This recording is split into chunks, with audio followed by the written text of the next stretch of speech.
Hi guys, another day, syempre another video na naman tayo. So for today's video, gagawa nga tayo nitong napaka-cute na hardbound notepad. So ito nakapag-print na nga tayo dito ng mga insert nga niya. Bali, dalawang notepad nga itong in-order ni client, yung with cover and without cover nga. And printin ko pala ito sa A4 na bond paper. So yung size nga pala nito is 5 by 3 inches. Ka-size nga niya yung maliit na index card. So mabisang paraan talaga para mapagpantay nga natin sila. Kailangan muna natin siyang itak ng maayos bago nga i-cut. So, gumagamit din pala ako ng rim cutter. So, nung nakat na nga natin, ito, naglalagay na nga ako dito ng padding glue. Bali, yung paglagay nga ng padding glue dito is naka-side nga siya. Bali, ito din nga yung request ni client. And yung pa-open nga ng cover is pataas. So, dahil tapos na tayo dito doon sa notepad, so habang nagpapatuyo nga doon sa padding glue, so ito nakapag-print na din pala ako dito ng cover. And syempre, ayan, nakapag-cut na din pala tayo dito ng chipboard nga. Medyo challenging nga lang ito kasi napaka-cute talaga nitong notepad na ito. And ayan, nag-edit nga pala ako sa Canva. And itong design nga, si client din pala nagpili nito. Kumbaga, sinend niya na nga lang sa akin. And syempre, inayos ko na nga lang din para nga tugma or tama nga yung sizing natin. Sure ko nga malagay itong chipboard. So, gaya ng mga gawa nga natin na hardbound. So, ayan, kinakat ko nga yung sa gilid gamit nga itong book roller ko nga. And after nun, ayan, gumagamit lang ako ng squeegee para madikit nga natin yung mga exist nga dyan.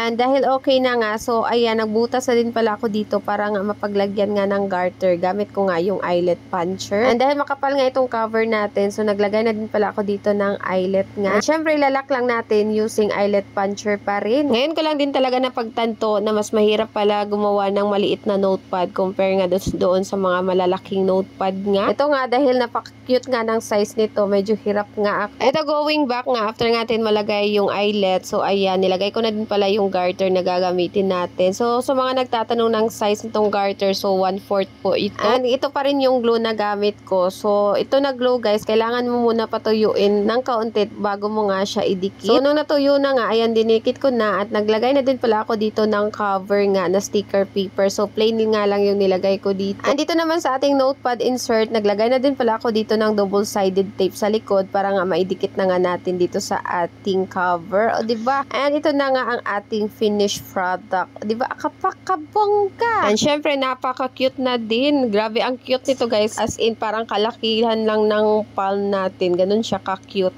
Kasyang-kasya nga ito sa maliliit na bag nga. And ito nga yung size niya in centimeter. So, ayan, 13 centimeter by 8 centimeter. Ganun siya ka-cute. And ito pa side nga yung pag-glue natin kasi yun nga yung requested nga ni client. And sa mga gusto pala mag-order, so open po ako for customize. Any size will be.